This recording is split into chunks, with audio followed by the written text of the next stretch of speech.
ladies and gentlemen across the world. Welcome aboard to WOR and the Legacy Division. We're back for a brand new season of racing, coming at you where else but live from one here in Monaco. It is myself, Jota, alongside Joseph, for what will be no doubt a very, very interesting set of events ahead of us, because, Joseph, it's not a normal season of Legacy Division coming up. It's not.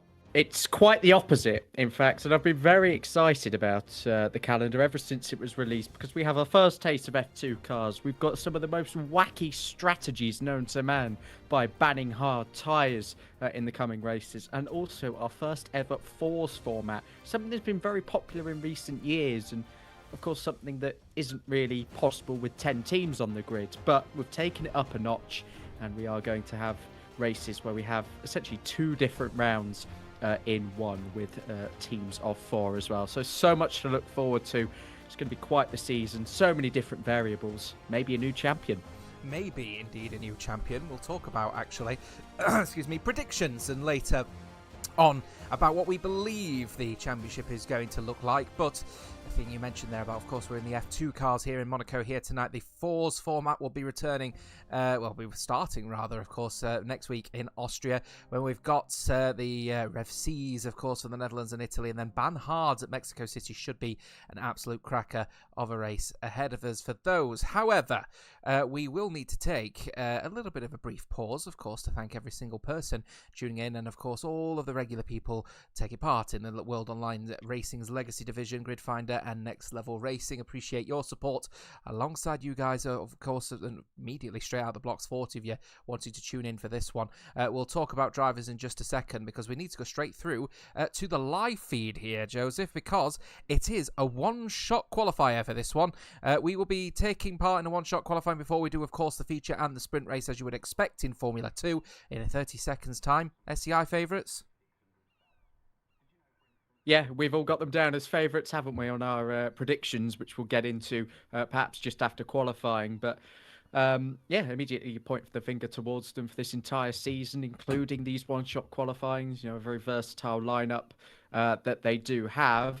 It's the most important qualifying of the season. We haven't got much time to analyse it. It's also a one-shot. Well, here we go. Here we go indeed. Who are we going to be with on this one, I wonder? It looks like to me we're going to be taking a little bit of a trip with none other than FRT's Michaud, by the looks of things, going through turn 1, of course, in the Van Amersfoort car. Critical elements coming up, we think, for the future racing team. Of course, it's very much a make or break season for them. The team that automatically qualified for the first time as well in Legacy Division, and getting a bit of a tank slapper going at the top of Casino is not going to be helping him out at all. Let's go back towards the front, because the people I'm going to be keeping an eye out on is actually the man Dirk at the moment, who is actually up at the top alongside Monza, and SCI looking pretty strong at the moment in the Campos here tonight. They've of course represented in Arvid Lindblad's Formula 2 car at the moment is Dirk as well, the host for this event, looking particularly strong as he's now heading through into the Nouvelle Chicane. He'll want to try and keep it nice and cool, nice and easy. Gets up on that curb. Has he invalidated? He certainly has. That's the end of that one. Brando has also binned it as well just before he got to Pouon. To back, as we keep an eye on David. He's now the favourite for this one. Of course, the man who managed to get a seat over at SCI, then immediately left SCI to come back to the Future Racing Team, is looking like Future Racing Team could be on for back-to-back race victories at the Monaco Grand Prix as it stands. If he manages to get a good result right here, I think we've got FRT on pole. And look at that one here, represented for Dams. It's looking strong for FRT on pole with David. Indeed, and well, like yourself, I was watching Dirk for perhaps the majority of that lap. I saw him hit the wall 3 times, switched over to David, he hit the wall a further 2 times. So you can quite literally say that David has mastered the art of wall riding in Monaco, ladies and gentlemen. That's a pole position. It's what they were all doing. No grudges held against him in particular for that one. But that is how they've had to practice this session, as well as trying to balance out against those, the potential for invalidations, even at a circuit like this. David comes out on top in this session. He takes the pole position, and I don't think there's any points for that in the WOR point system, but I'm going to have a going to have a look at that one. I don't think there is, but yeah, just over half a tenth separates him from W Monza. Yeah, W Monza as well. The Van Amersfoort car as well, looking particularly potent here tonight as well. By only 66 thousandths of a second, he's missed out on Fana Spinoda for Ventauri. A great effort for them as well. Down in up in P3 rather. Volakongan in P4. Uncharacteristic of the SCI guys to be that close. Sergio, no surprises, he's up there as well. Towards the back, of course, Dirk invalidated his lap time. He's out alongside Nico, Amisha, and Brando as well down at the foot of the field, making for a very challenging event ahead of us. We'll take a very brief break just to have a quick look at the drivers, because of course this is the situation at the moment. So as you can see, Velakongan and Dirk are represented for SCI here tonight. The champions looking to continue in their relatively decent form within the Legacy division. You've got Brando and Sergio at ET8, Rev and David for FRT, the top three teams, with representatives that are commonplace really within their team.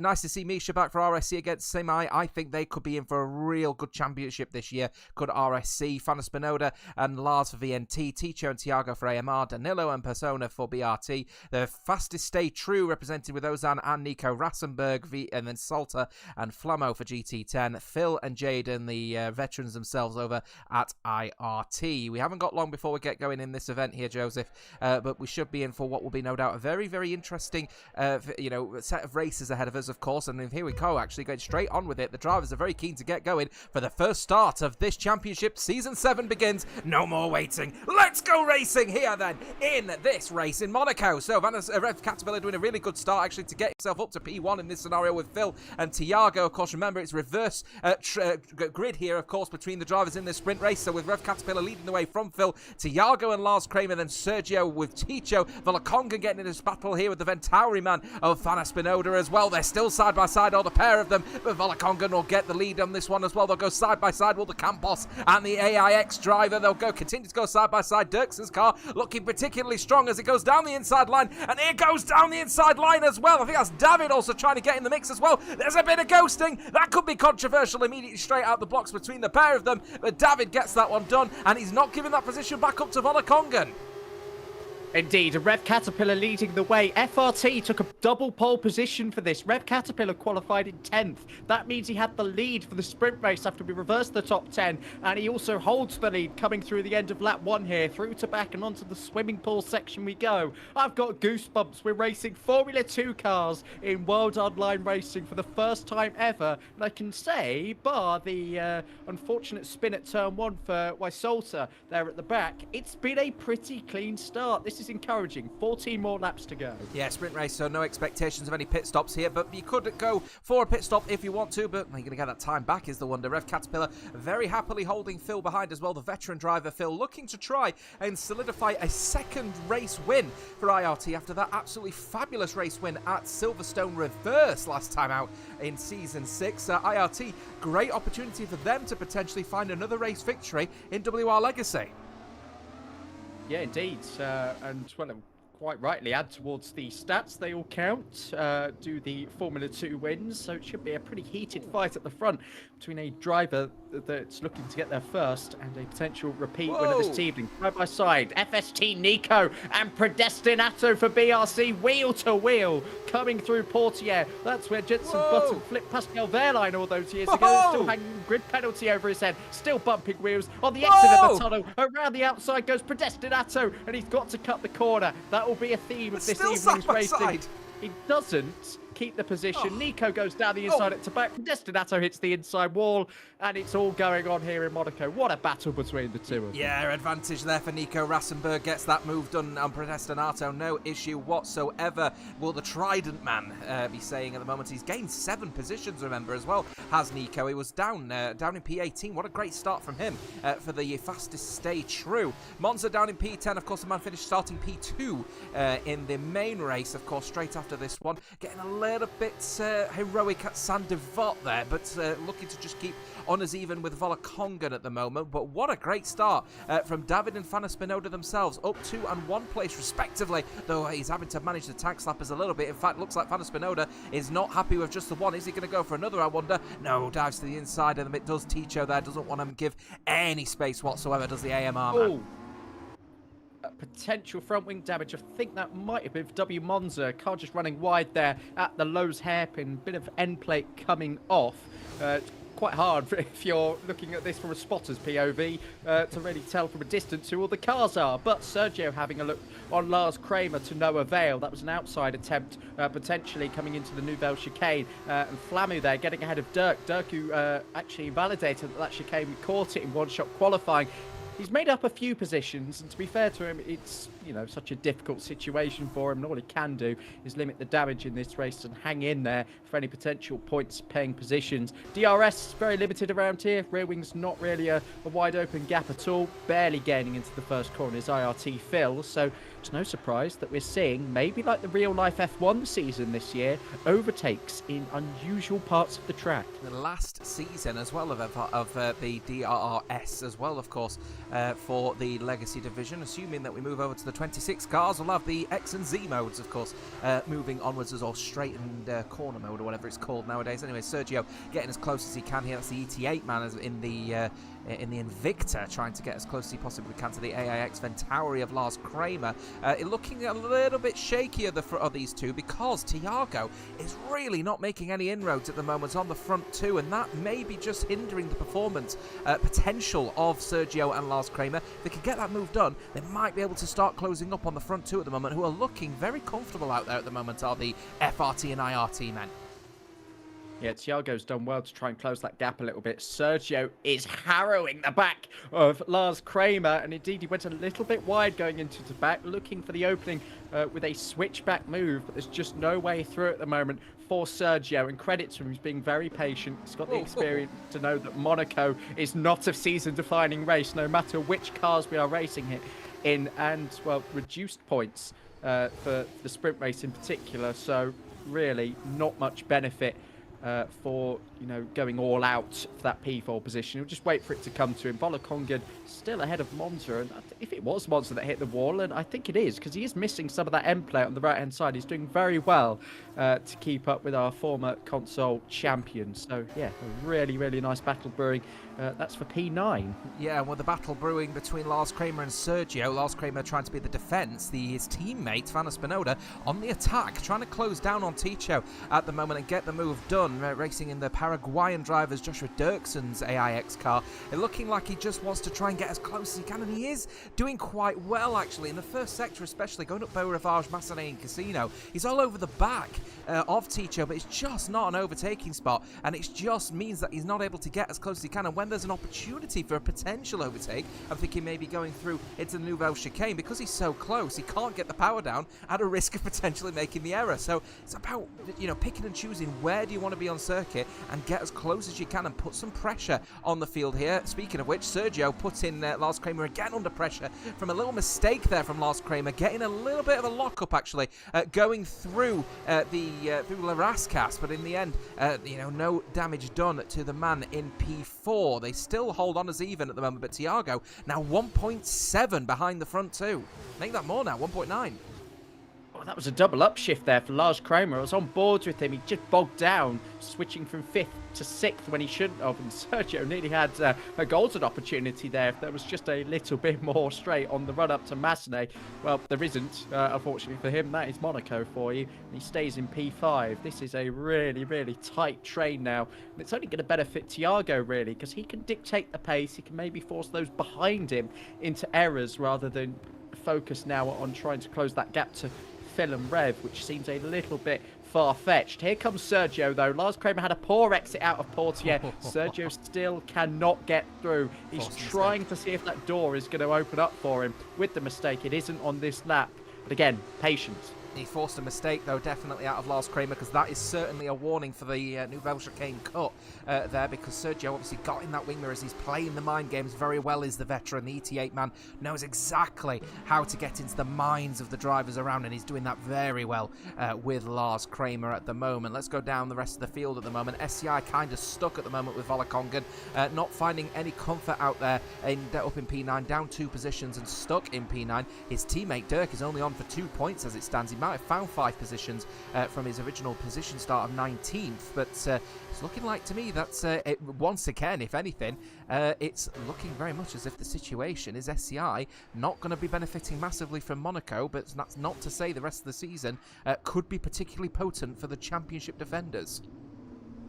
Yeah, you're quite right. I mean, there is that element of strategy going into the feature race, of course, with the mandatory pit stop that could see them claw back a few points. Safety cars are enabled in this one. They won't be as such in the feature that will help them because of the way the pit stop rules work. So again, yeah, they just need to maybe just take this race on the chin and move on to the future rounds where they can benefit a little bit more from them. Sergio's still in P5, but look how much it's closed up. Thiago's found a second in the last few laps. Is it now Rev deciding, you know what, I'm going to slow the field up a little bit?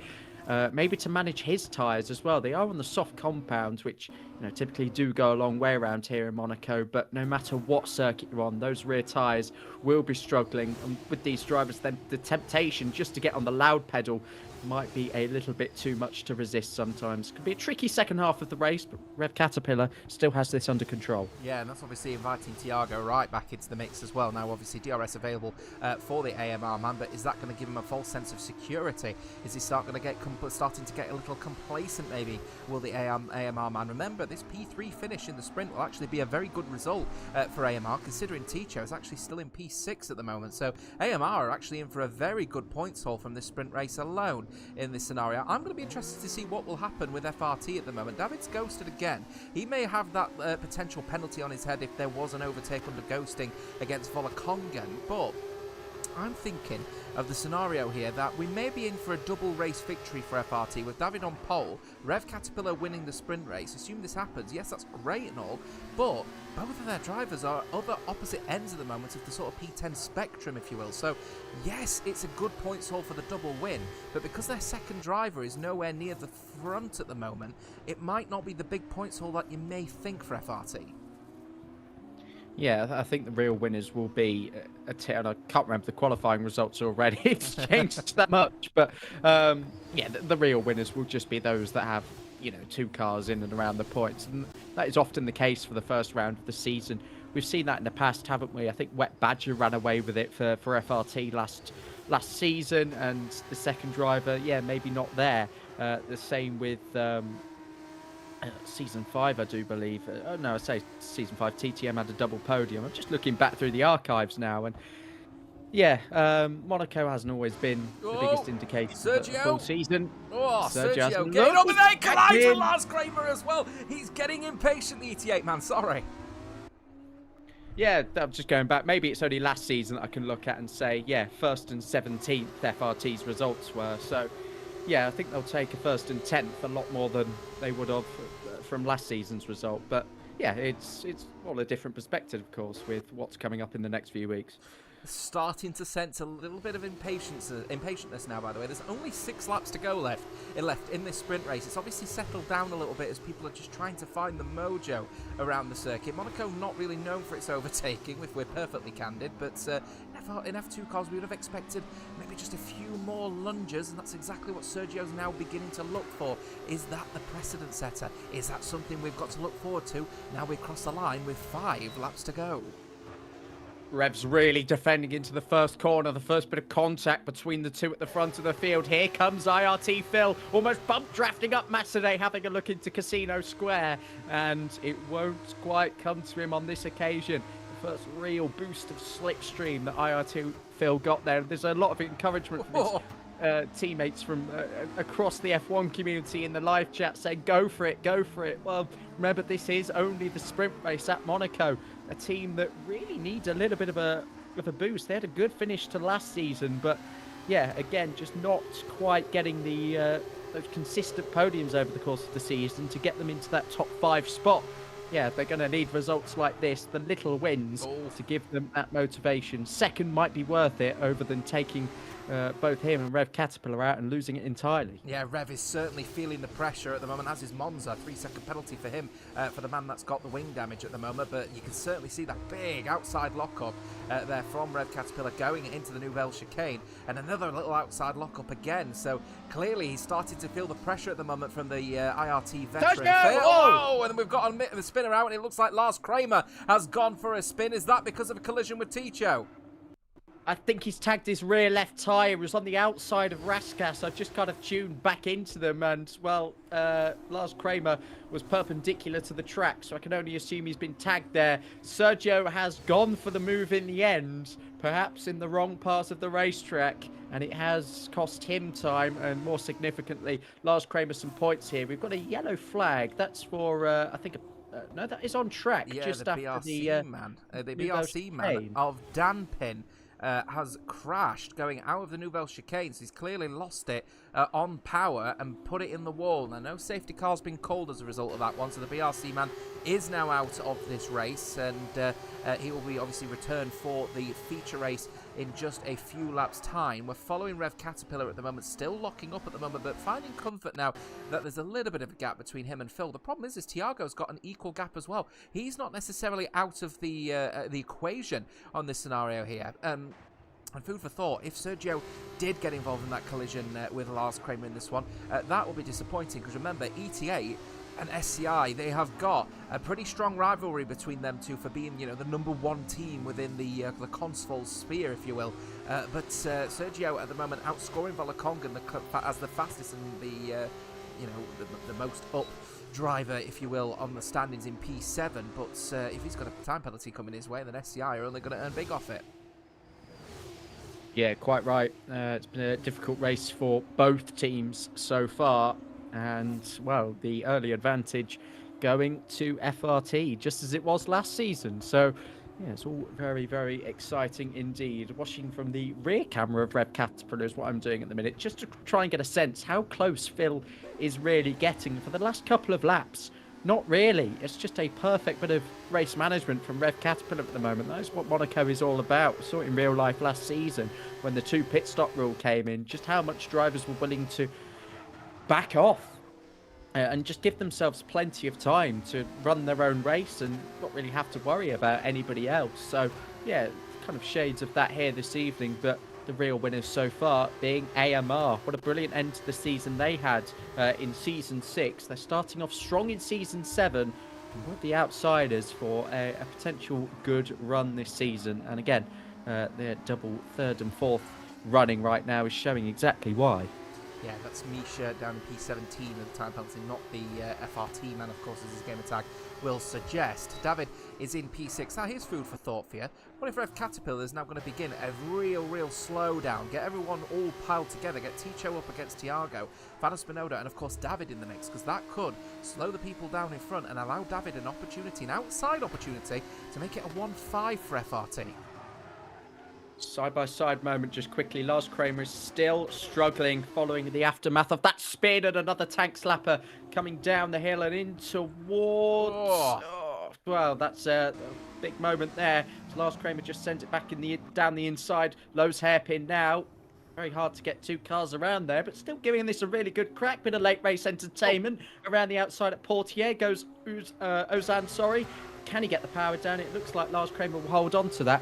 And, well, sorry, just had to interrupt myself with that little battle. And what a battle it was. Yeah, Max Esserson there. Max Esserson's Trident car represented for the future of the fastest stay true there with Ozan, and Lars Kramer managed to do a very good job to try and defend this one. But I do think that Rev Caterpillar is beginning a little bit of a tactical situation. Oh, wow. Fana Spinoda getting very close to the back of Ticho there, and that's offering David an opportunity to potentially get close to Fana Spinoda. No overtake there, but you can see people are now beginning to be held up by Rev Caterpillar, and I think that's to try and invite David into a mix to potentially get more than just P5 on the cards. Brando with a penalty.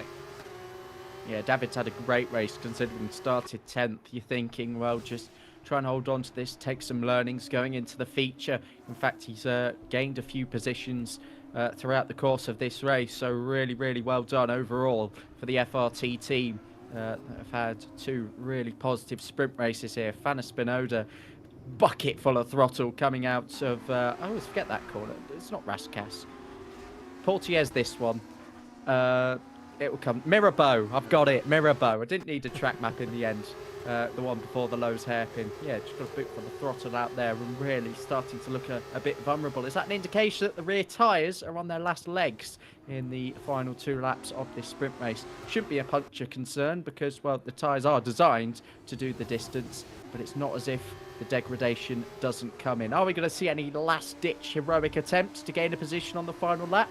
Could do from Fana Spinoda. He's looking lively. Yeah, Fana Spinoda and David, I think, are certainly looking for this one here. David especially. Maybe FRT are just trying to get Rev Caterpillar to slow down and try and get David in the mix here. DRS open as we begin then our final lap of this race at Monaco. Of course, sprint race, feature race following up in just a few short moments after this one, so do not go away after this one. Don't go away, especially now, because this race certainly yet to still be decided here. Phil all over the back at the moment of Rev Caterpillar, and a door is opening up ever so slightly as they're going through Massenet into Casino. Is the door going to be opened up going through Mirabeau, though, I wonder? I don't think so. Look at that inside line there. The widest car you'll see. He's going to go wide as a result. He might have to go down the inside to try and defend this one, Rev Caterpillar, as they go through the Grand Hotel hairpin themselves, but they'll stay line astern as they go through Portier. What's Phil got to do? Well, certainly not have a double bite at the cherry at Portier, because that has now cost him time to get anywhere near kind of Rev Caterpillar, and actually might invite Tiago into the mix. AMR are going to be earning big points here from this one, a 3rd and a 4th place respectively from them.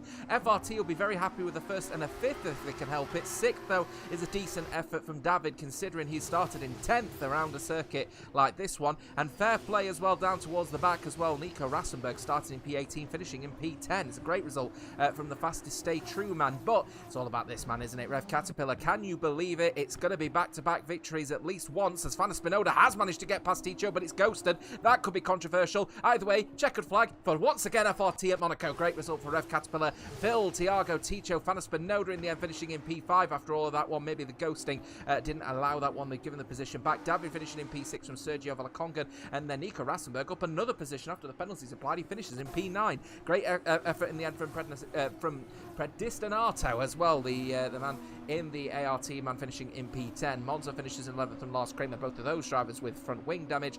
Ozan finishing in 13th from Dirk, a very lonely 14th from him, and then Jaden finishing out in the points in P15. What a race that was between the drivers. In the end, it goes to who else but FRT. Once again, at Monaco, they win.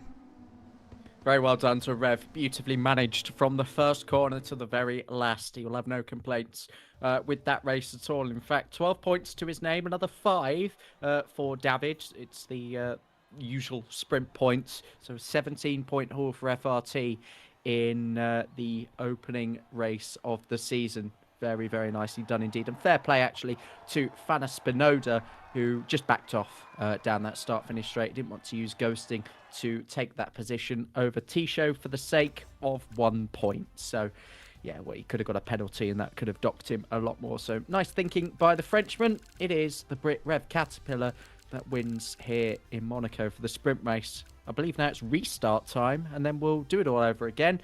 We'll go back to the qualifying results for the feature race. Yes, should be an absolute cracker of a race ahead of us. One thing is for certain, though, Rev Caterpillar, as I said, is the race victor here tonight. Phil with the fastest lap in the sprint race, though, for this one, so be happy with that. Then you got Tiago, Ticho, Fana Spinoda, David, Sergio Valacongan, and Nico Rassenberg, and then Predestinato will get there in the end for the rounding out of the top 10. Monza, Lars Kramer, Ozan, Dirk, Jaden, Flamau, Misha, and then you've got Brando, and then Salter wrapping it up there with Damping, of course, DNFing. It gives us a chance, actually, while we are waiting for the new lobby, to talk, actually, about this. Our predictions here, Joseph. Now, obviously, while we're waiting for the new lobby, it gives us a chance to just discuss one thing. We're both in agreement on the on winners and runners up here, which I think is particularly interesting. We both believe the Race Speed Championship are going to finish runners up here. Yeah, really, we've looked at that and gone, they were impressive in qualifying, weren't they? And now we sort of expect them, being the top qualifiers, to replicate that throughout the whole of the season. It's not always the case, but it is. It's a prediction that could happen. But there was no scenario in my head this time around where in Cuckooland SCI don't win the title. I think they are just that much stronger than everybody else at the minute, and they showed it in the second half of last season. Yeah, I think we're quite right to all be in agreement on our champions. But second, I think, is a deserved toss-up because it is just so close around there. Hopefully, we're just going to get some clarity actually on whether there will be a race restart. I believe there will be a restart for this one because, of course, am I mistaken? I don't know. We'll figure that one out in a second anyway. But the bottom line is that, we all believe that SCI will be victors for this one anyway. That doesn't surprise me. ET8, though, you putting them low down as fourth. I did. There is no restart, so I'll try and speed this up. I Yep. completely imagine there'd be a restart, but it's probably for the Fours races or something. Yeah, I don't know with ETA. I mean, they've runners up now for what, well, 2 seasons in a row, third back in season 4. There's just a time where you run out of steam, and unfortunately for ETA, I just think it might be this season.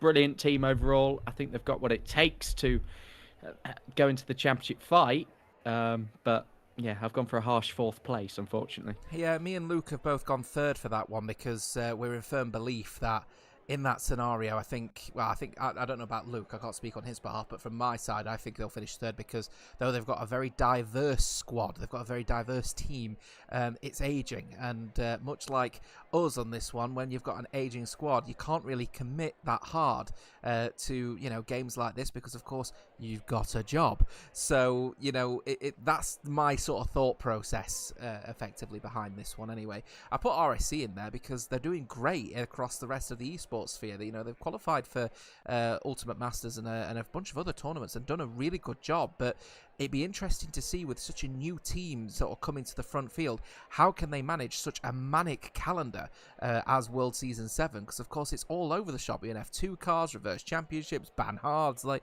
they've got to really adapt to that. Yeah, next week is 4s. How do teams operate with 4 people? That's something that's not been mainstream for 3, 4, 5 years now within the F1 game. So it's just a completely different type of race entirely. And for others, it doesn't often go well. You leave a driver out to dry, you cost yourself so many points. So yeah, operationally, a lot of different challenges, and it's perhaps not a true reflection. As always, take the predictions with a pinch of salt, but this year there are so many more variables that things like that could quite easily happen. We see teams falling away. Yeah, IRT Jaden in the chat saying that he believes SCI will be champions as well, but he has actually put ET8 back as the runners-up. FRT third, RSC fourth, Ventaria fifth, AMR will be sixth. IRT, his own team, will finish 7th overall. GT10, Grand Track 10, it will be 8th. The fastest stay true will stay 9th, which are just absolutely not going to happen in my opinion. And then BRC, the Bravo Racing Club, will finish in 10th. Either way, all of these drivers will be earning for the big points now because this is the main race in Monaco. No more waiting. Let's go racing then in Monaco. The main race ahead of us with Fana Spinoda leading the way from Valacongan. It's important for SCI to potentially get in the mix, but it looks like that they've fallen well down the field here. We've got a bunch of people up in front here, so I think we've got a bit of a timing tower glitch. We'll figure that one out in just a second. Sergio trying to get up there as well. Looks like going side by side there with Lars Kramer around the outside then of the casino as he heads through here. Oh, that's a collision and a half going through casino, and that is a big crash there from the ET8 man of Sergio, who's in the wall, and he's down at the back. Oh, this is a chaotic start. I can't tell who's where because also my timing tower is glitched. I saw cars, plenty of them inside of each other. Predestinato just being pushed out wide there and in towards the wall, but David's got away nicely. I can confirm he is the race leader. The pole sitter that you're seeing has got away by about 8/10 on the super soft tyres to Monza and Fana Spinoda. Those 3 all intact. Further down, side by side, Flamu and Oza, and he was one of the great battles actually of the sprint race. We've got a retirement. It's Nico Rassenberger who's in the wall. Rassenberg, sorry, I've got caught up in the memes there. He is out. Are we going to see a safety car? I don't believe so. I believe they might be, at the very least, reduced for this race. But yeah, our first retirement's come on lap 1 at the Nouvelle Chicane. Yeah, and I'm very surprised that Rev Caterpillar didn't even retire either because he got tagged by the spinning Sergio as well. So the what's making a very topsy-turvy race ahead of us here for the future racing team. They've got 1 race victory, but the race victor from the sprint is now down in P18 as a result of that one as Sergio gets a new front wing. His teammate David, though, already put a 1-second gap between him and Monza. Fana Spinoda up in P3. Lars Kramer will be involved in the investigation. I don't think anything will come of it in my opinion, because it looked like to me it was just a side-by-side action between the pair. But I'll let you guys decide on that one and let the stewards decide in reality. Ticho trying to close down on Valaconga, what is turning out to be a very good race weekend for AMR at the moment. 5th and 7th now in the main race ahead of I think that's a great result. Yeah, indeed. Still some strong points paying positions, and Volakongan's had a massive slide or something coming through halfway down the tunnel. Being led to believe that probably wasn't a slide of any sort, and rather just a lapse in judgment, concentration, maybe something going on with his equipment as well, with the wheel and pedals. Seek a bit more clarity on that, and he's got again. Hardware. Yeah, certainly a wheel issue. Yeah, he's no, that's critical. I think that's a hardware issue, and he's giving all the positions up. That's horrible for the Shizou Cedar Igniters, and they're beginning to try and return to the front of the field. Of course, this Scottish outfit were looking to do the best that they can, but it is a hardware failure for Valakongan. He's in the pit lane. He needs to change his front wing. Is he going to retire as a result of this one as well, or is he going to have to manage it? That is horrible for the Shizou Cedar Igniters. They are going to uncharacteristically be very far down in the standings going into round number 2. Of course, there's plenty of racing to go, but it's just going to feel very unusual to see the Cedar Igniters now with only 2 points to their name as it stands. Yeah, it had to be a wheel issue. The minute I saw it that far down the tunnel, you're thinking, well, how has that happened? And then a bit more clarity. It just looked like a disconnect, and the car just going off into the wall by itself. It's quite a known thing with Fanatec's anyway. I've certainly seen so many clips, you know, just drivers having those sorts of moments. And I hate to be the bearer of even more bad news, but with the F2 rules, that is not going to count as a mandatory pit stop on lap 2.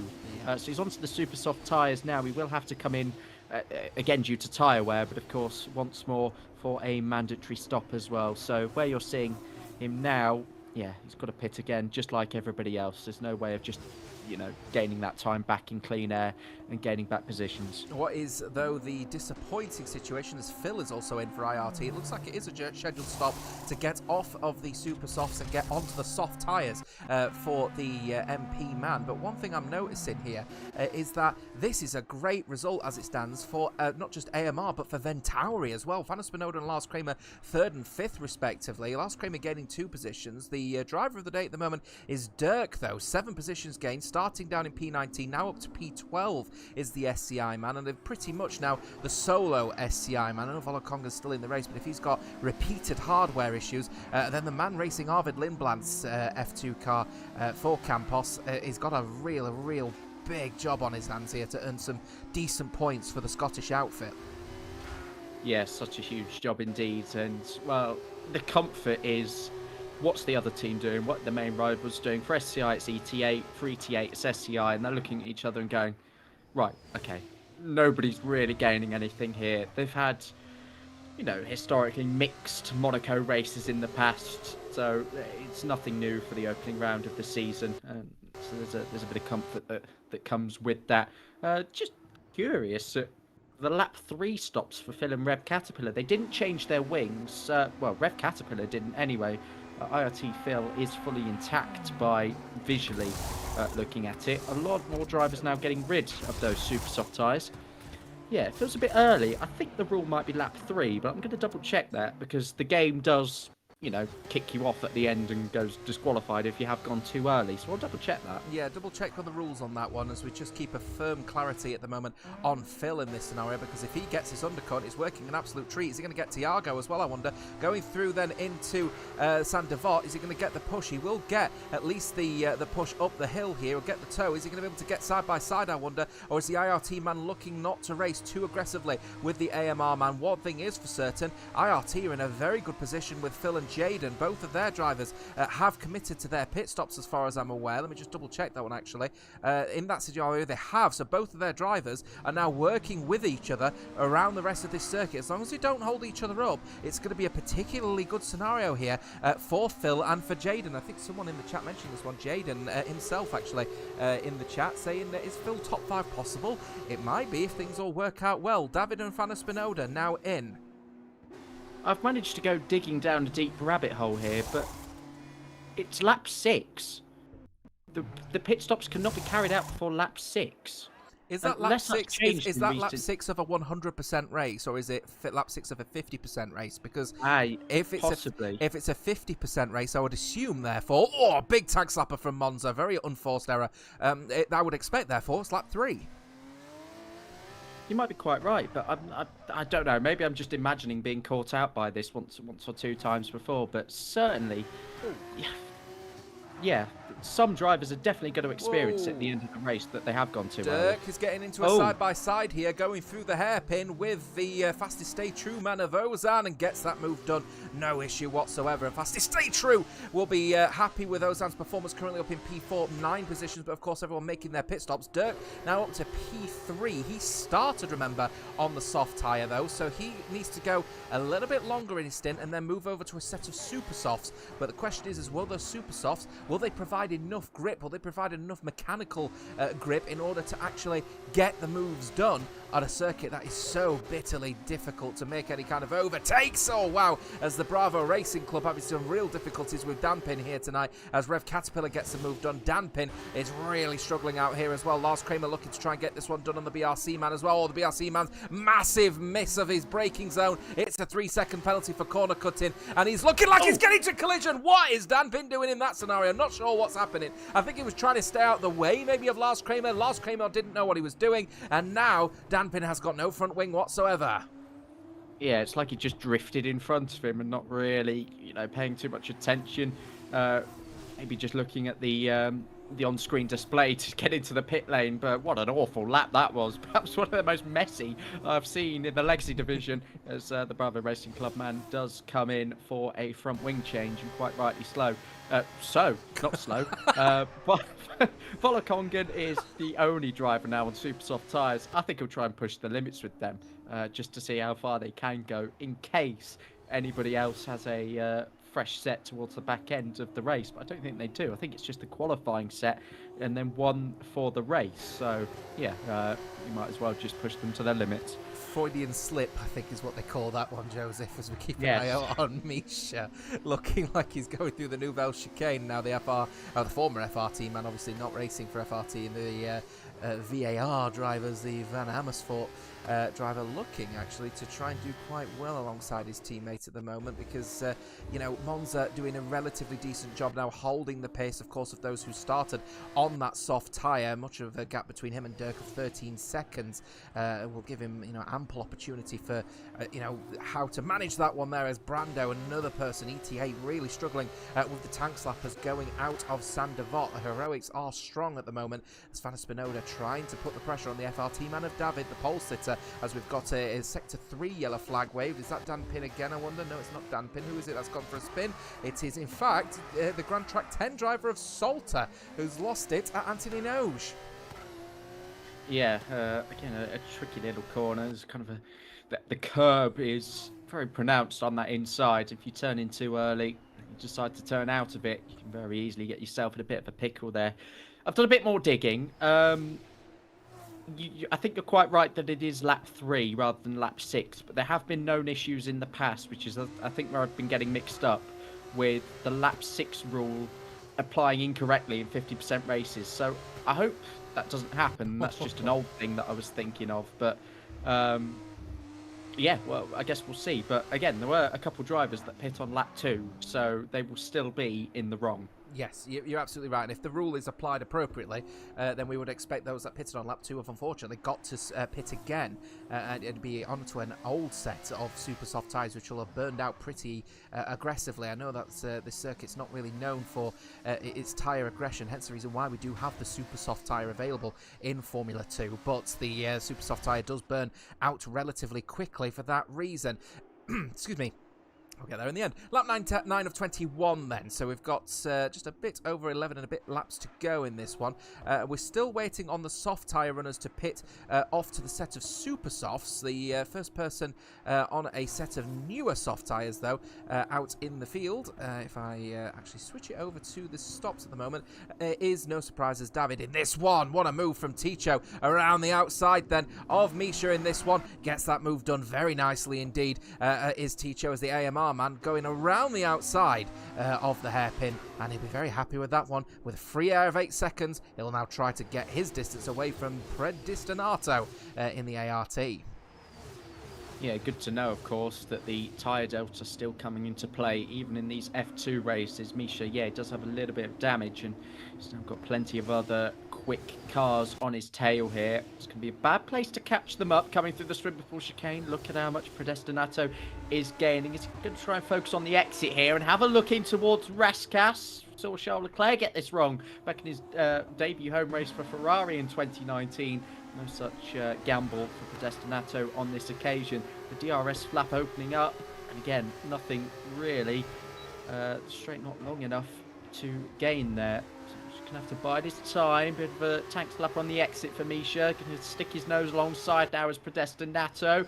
Opening up the door is Misha. Can he go around the outside at Massenet? We've seen it tried once at him already. Wow. It's another one. Shades of season 3 or 4, I think, of that one. Those moves. Getting involved is Tiago down the inside of FRT Misha. And, well, there we go. Through he goes. And Misha just having to calmly oblige. Yeah, certainly has to at the moment, finding there's no comfort out there at the moment for the man with, very worn tyres, not really comfortable generally out there at the moment. But that is to be expected when you've got your older tyres and you've got people around so quick out there at the moment. But looking relatively strong, that is, at the moment for the likes of Phil now, who's obviously trying to get that one done on Misha and getting it done very nicely indeed. Another one now, Jaden getting it done as well. IRT still holding on here. Look at GT10 as well. Flame trying to get past this one, and in the end it looks like that Misha's just given the position up entirely here. Not looking strong at all for Misha, and that's the man, of course, represented in RSC. In RSC not really having a fabulous race with him at the moment, but looking relatively strong with Monza, albeit they have to make sure that they serve their pit stop relatively soon. But the softs holding up quite well, Joseph. Yeah, indeed. So I think there was evidence of that from the sprint race, that these would be a really, really durable tyre. You get a few just tank slappers towards the end of the sprint, but nothing to be alarmed about. They didn't look in bad condition like you sometimes see on the F1 games.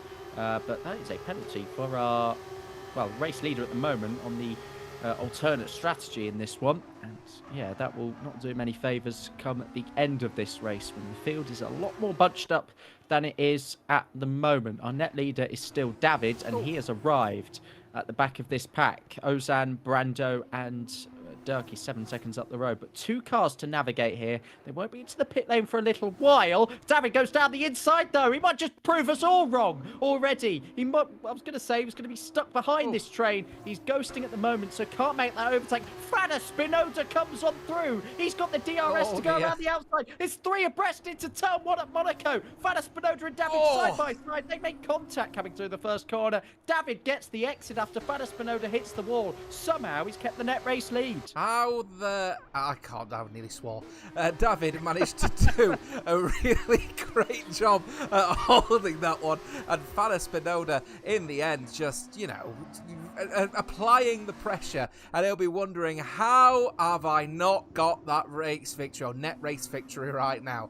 Either way, great effort from the FRT man to hold on. His next, compatriot on the soft tyre is Brando. He has to still make a pit stop alongside Dirk and Monza. Speaking of Dirk and Monza, Dirk has closed up the gap considerably. It was about 14.5 seconds. It's now 12. So Monza clearly feeling the pressure of that gap at the moment. And critically as well, the RSC man is finding himself in a real pickle with Dirk really pushing, getting up on that curb. How has he not got any kind of damage on that car at the moment, has Dirk, in the Campos? Because that Arvid Lindblad car has been taking a right hammering on the suspension, especially through swimming pool. Yeah, swear I saw him in some sort of lap 1 carnage as well, unless I've imagined that one.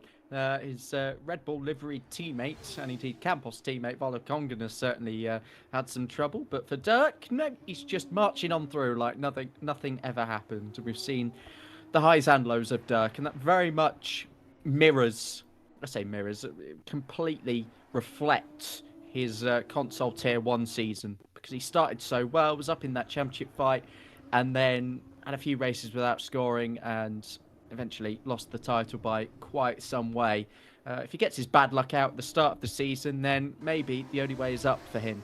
And SCI do tend to bounce back from these situations quite well. But for Dirk, it's actually turning his entire, I'll say, race weekend around. It's effectively what it is at Monaco. Friday, Saturday, Sunday. We've squashed it down all into one evening here. It's making the most of a really, really challenging situation. You know, from a commentary perspective, actually, I'm really enjoying this. The sprint and feature format in this particular realm of Formula 2. It's just a shame we can't have this exact format in Formula 1 cars, if anything. You know, this exact number of laps, if you will. But nonetheless, anyway, it's all working out well as Monza has decided now to pit. His teammate Misha also pitting just a lap ago as well. Straight to a set of super soft tyres as Brando and David and Fanna Spinoda have got the jump on Monza, albeit, of course, Monza will be now on a fresh, very good set of super soft tyres to the end of this race. He'll catch up very quickly, but with that time penalty lingering over his head, the RSC man could find himself in quite a bit of trouble.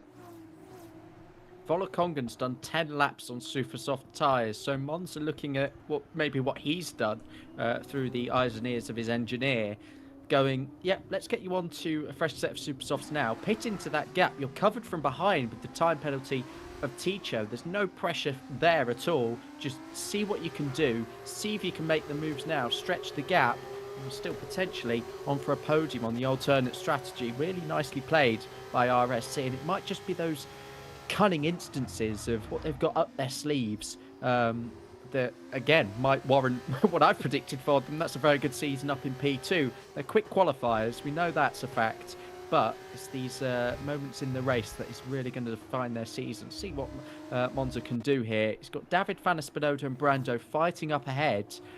He needs to be careful, but you know, having seen what's gone on in this race so far, the opportunities might open up.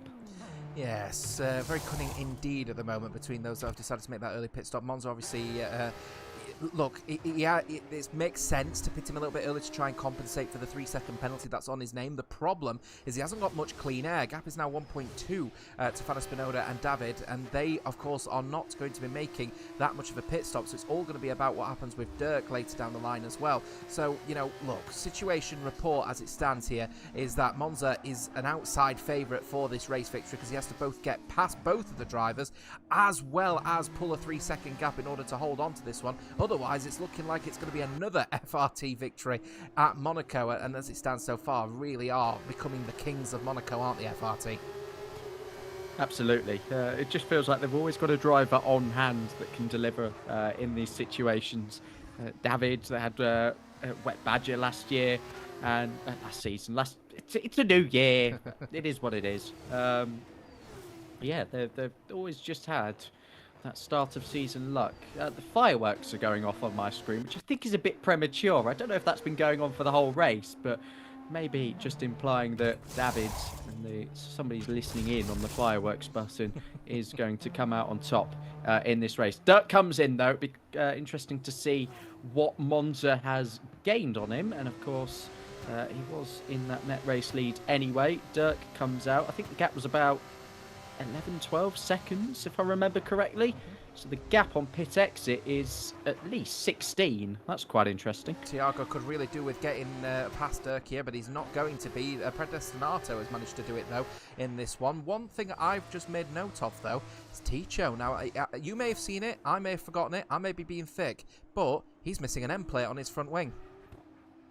I think a lot of cars are now, to the point where I've just kind of not taken note of it, and it's just something that they've chosen to stick with rather than take the extra 10 seconds in the pit lane. As down the inside goes Brando. That was a really aggressive move on Lars Kramer, and he shuffles him out the way and wide there at Mirabeau. So again, why do you take a penalty for that? I'm not sure, but it's Monaco. You've got to be aggressive, and well, unfortunately, Lars Kramer has to take the hit.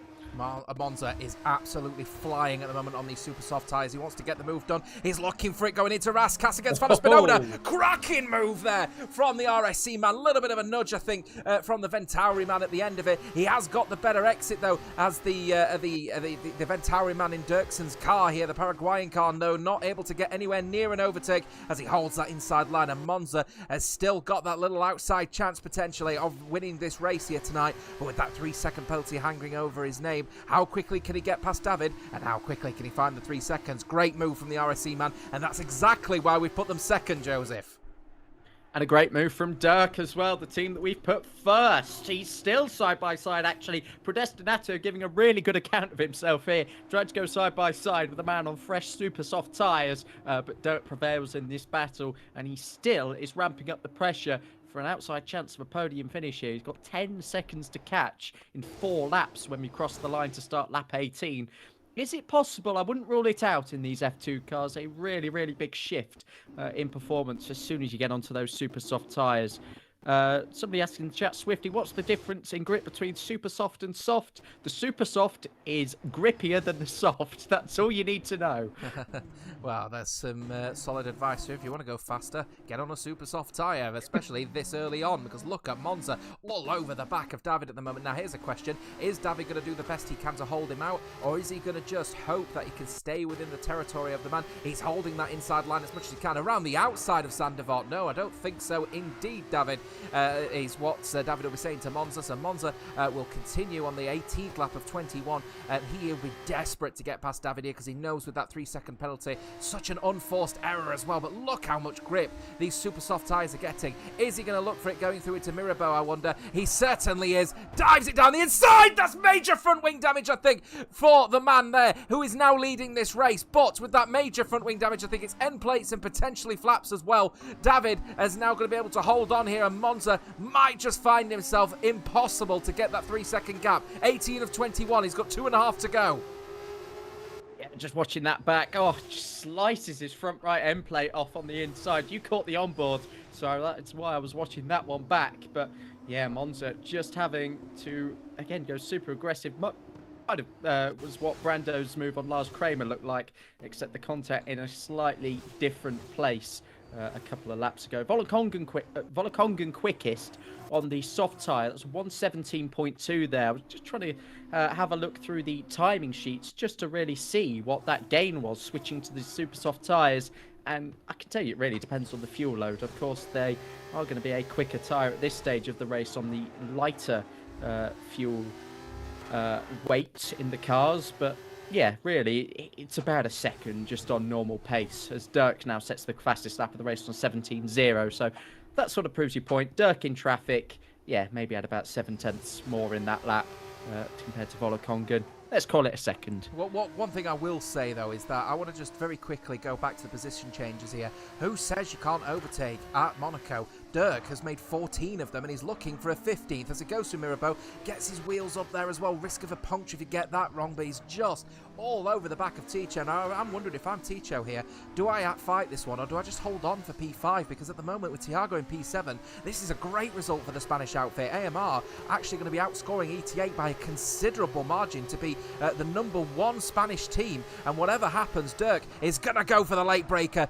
going through into the chicane, and that is very handy indeed for SCI, with a man Volokongan suffering with all of those hardware issues down in P18.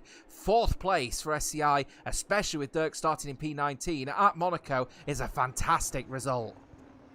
Yeah, such a resilient performance from Dirk as he bounces off the wall there. Luckily with his right rear tyre, so it shouldn't have done too much damage at all. I know he's carrying a bit of end plate damage on the right front. I don't think that was caused by that smash into the wall. Perhaps a symptom of him doing it, but regardless, he is performing an absolutely beautiful race here this evening. And that is just exactly what SCI needed, following a hardware fault to Volokongan, a difficult qualifying for Dirk, in which he invalidated and threw away any chance of a pole position. He was first at that point. He's now just within 7 seconds of the man that eventually went on to take that pole position. And in the end, that alternate strategy has played an absolute blinder for them this evening. We've got 1 lap to go. Again, there's kind of just a little bit of weight on my mind that a couple drivers might have fallen foul of the pit stop rule, but if everybody else should be fine. We'll see if anyone does make a last-ditch pit stop at the end of this lap as well. They're just approaching it. Speaking of that one, Monza has not been able to shake David at all. That will be a combination of David's just sheer pace as well as the major front wing damage that will be on Monza's car in this one as well. So I think RSC are going to find themselves at a lost cause of this race victory, but they will still finish on the podium as it stands. Venturi are on for a decent P2 after the penalties are all applied, but a great result from Dirk as it stands anyway. We'll see if any pit stops are going to be coming in now as the drivers are approaching now the final couple of corners. Are we going to see anyone dash into the pit lane? Doesn't look like it to me. We've got, I think it's Rev Caterpillar and Salter getting into the final corners at the Rascas. We'll see if anyone goes for it. Monza is pushing so hard. There it is. There's the first one. Sergio has been disqualified from this race. He did pit very early in this race before lap 3. That is in the rules. You are not allowed to make a pit stop that early on, and as a result his car has been disqualified, and that is another big hit for ETA. Yeah, it's only a few points gone, but it's points nevertheless. It was 3 laps, so they have scaled it correctly to 50%. The reason why I was raising so much concern earlier on, and I'll say it just before Monza crosses line, it was a known issue a few years ago, and I've spotted it on the EA forums this evening. Even if it is a few years old, they've still got caught out by the correct application of the rule. Unlucky Sergio. Yeah, unlucky Sergio indeed, but not unlucky for the likes of David, because he's going to come across the line in second place. But with the race victory, FRT get double victories, sprint and feature, with David leading the way from Fana Spinoda, and Monza will finish in P3. Great race from Dirk, though. Fantastic result to finish in P4 from P19 at the grid at Monaco. That is well deserved of a driver of the day performance. AMR Ticho will finish in 5th, with Tiago in 7th, split by Predestinato. I'll get there in the end. IRT, great result from Phil and Jaden, to be fair, for 8th and 9th place. Brando is the sole ET8 driver finishing here tonight. Sergio will be very disappointed with that one, not reading the rule book closely enough. Unfortunately, he's disqualified from this one. GT10 will finish in 11th with Lars Kramer and Ventauri P12. Great result from Fastest Stay True, with Ozan finishing in 13th. Rev Caterpillar, disappointing for the FRT man who won the sprint, will finish in P14. Salter will finish with the final points for GT10. Volakongan and SCI will not get a points finish from him here tonight, though, but he has had some pretty significant hardware issues. He'll finish in P16. Misha, the RSC man, will finish in P17. It's a disappointing result from him as well. And then, of course, the Bravo Racing Club, a lapped car as well, Dan Pin, will finish in P18. Big tank slapper out of the final corner. In fact, he's binned it into the wall, Misha. Nearly ended up crashing out of this race, but he'll finish in P17 in the end in these F2 cars. I wonder, out of all of these drivers, who is going to be the drivers that will be saying, thank God I'm not going to be racing in that for a while. Yeah, and to be fair to a lot of the drivers tonight, they didn't really like the idea of F2. You could see it in the chat, you could see it in the manager's chat, that kind of, oh, really? Something else we've got to learn and got to practice. For these kind of conventional esports drivers, if you will, it's not something they're familiar with at all. So to take it on around Monaco, and maybe other members of their team couldn't or didn't want to, I think they all deserve a little bit of extra credit tonight. As for FRT, though, they have taken their win tally from, well, I think it's 1 to 3 just in one evening. All of them coming at Monaco. A 100% win rate for the races that they have won at Monaco. So, yeah, they can celebrate that one this evening. Always a team that you can rely on to deliver around here in the Principality. Yeah, so a quick reminder, there are your sprint race results there, with Rev Caterpillar as the winner, and then David taking the top step off the podium for FRT, what has been a fantastic race result for them. Fair play to FRT, though. They might have not been able to get both of their drivers towards the front, but they continue, as you said, with that 100% race victory, even though we took 2 races at them here tonight. Fana Spinoda finishing with Monza in 3rd. Dirk, Ticho, Predestinato, Tiago, Phil, Jaden, Brando rounding out the top 10. The final points all going to Flamau, Lars Kramer, Ozan, Caterpillar and Salter. Volakongan with that disappointing P16, Misha, Danpin, and then Nico and Sergio were the both people that DNF'd and disqualified. We will take a very quick look, if you don't mind, actually, at the predictions before we wrap it up again, because we didn't really speak about, the race results. I think they're not very indicative. Monaco is always particularly potent. If we go by that one, FRT were going to win the championship last year. It wasn't going to happen. We've all said that, as we said, SCI would win it. Luke thinks FRT will finish second and go one up on what they did last season. I think they'll finish in fifth. You said third. We both think RSC will finish second as a result of that one. ETA splits, though, with fourth and third. And then I'm looking towards the midfield and towards that sort of back end. Joseph, Ventauri sixth? I wasn't sold on them last season for quite a considerable chunk. It's quite amazing that they still finished fourth, in my opinion. Yeah, it's harsh, but I think AMR might just have the edge on them based on their improvements over last season. If they can keep it going, why can't they dock Ventauri another space? I think they need to look over their shoulders a little bit, to Ventauri, rather than look towards that top end. But, we'll see. I think they just made too many errors, and the more variables they add, could it continue?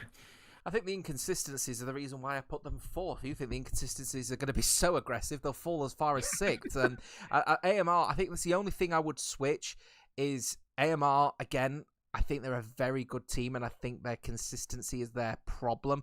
If I could switch this now, I'd probably put them fourth and put... I'd probably basically do what Luke has done. AMR fourth, Ventauri fifth, and then I'd put Future Racing Team in sixth, would you believe? But that would be a one hell of a fall from P3 last year. And towards the back, I've put Fastest Stay True as the highest placed team between the three of us. I put them seventh. I think they've got something cooking in the background at the moment that could potentially bring, other flavorness, if you will, to the new game cycle. Well, the same game cycle, but the new cars, I think. You've put them ninth. Luke thinks they'll finish stone dead last. You believe, just looking down at the foot, IRT, you're thinking it'll be last? I just bet the rookies. yeah, fair enough. Clearly, I don't know. A few IRT drivers have commented on it in the paddock chat, and I've just gone to use it as motivation. It always happens. The bottom team is never truly the bottom team. Just make the most of the opportunity to try and carry on. Race winners, of course. So, yeah.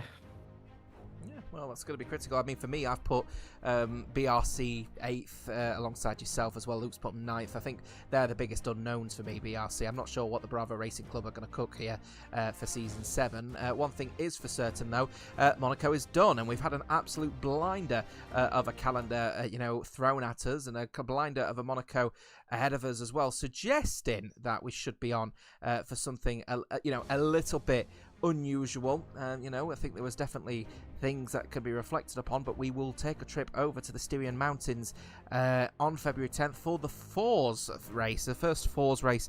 We're going to be doing this alongside Las Vegas in March. So, if you want a bit more understanding of how the Fours work, you'll have to tune in next week. Fours format, as you said, Joseph, we'll wrap it up very quickly. It's something that has been experimented with other leagues, but the first time we're doing it in Legacy Division. What is the flavour of Fours? What to expect? Yeah, the last time I think I commentated it was 4 years ago with TTC. It would have been when it had the Fours format, and I don't know. Do I really remember enjoying it? No, not really, but it's different. You see, effectively, everything's doubled. You've got, split strategies with two drivers out of the four rather than one of the two. So, yeah, it does make for a really interesting race. And I think with how close it is likely to be at Austria, of course, the field spread is always very small because of the short track and the long straights. To see that within four drivers in a team, it's going to be very interesting. Again, I couldn't quite put a prediction on it because it is so difficult to. Of course, more will be revealed next week. We'll have 2 races on the same night, so if you don't like Austria, unlucky, but watch anyway. Thanks. Yeah, it should be an absolute cracker of a race, even if you don't like Austria with the Fours as well. It should make for an absolute blinder. I'm looking forward to Mexico City. I think the Banhards will be an absolute cracker at a race which is such a high deg. And then, of course, later down the line, we obviously have our next visit to the F2 cars at Spa, which also should bring something of a different flavourness, if you will. I'm also looking forward to the rest of the season when it comes to WOR generally, because of course alongside what we've got in the rest of the season, we do have a little bit of a mad calendar across the rest of WOR, because you want to keep an eye out on the calendar, which I'm just trying to put into the grid, and I promise you I've definitely saved it somewhere. Hang on, no, that's the Australian flag. Why have I got that? That's very unusual. Anyway, we've got the rest of the calendar, which is a complete mystery, isn't it? At the end of the day, should be, absolutely mental. Come on, there it is. The season 23, Joseph, is proving to be something a little bit mental across WOR. We don't know where we're at each week. Yeah, you're quite right. I think I worked it out to have over 8,000 different combinations of calendar. So you don't know what the order's going to be. You don't know what the track's going to be. And that is the beauty of that one. It's an invitational season. So what you'll see is PC Tier 2 and WOR console Tier 1 drivers. They have all been invited based on performances. And it just basically ensures a full grid each week. And of course gives the platform for the best on the game still to race at a high level. As for beyond that, the F126 DLC, what Luke decides to do, congratulations to him. He's got a new job, and that is of course making his considerations for the future of WOR a bit of an unknown at the moment. But if we do go out this season, then it's with a bang with this mystery calendar. I'll just say that much. Yeah, we should be in for, no doubt, what will be an absolutely insane season ahead of us of WOR, whether that is, whatever is on the horizon moving forward. I'm certainly looking forward to it. He'll be a little bit sad at the moment, though, because I think he'll be coming home as it stands to pretty much a loss. I think it's currently 2-0 for Doncaster Burton, so that'll be sad. Anyway, Thank you very much to every single one of you tuning in. It's been an absolute cracker as well. Quick reminder of your calendar for WOR Legacy. We have, of course, a trip to Austria next week for the first of the Fours races. Don't go away, because it should be an absolute cracker. Thanks very much for watching, and we'll see you next week. Take care. Ta-ra!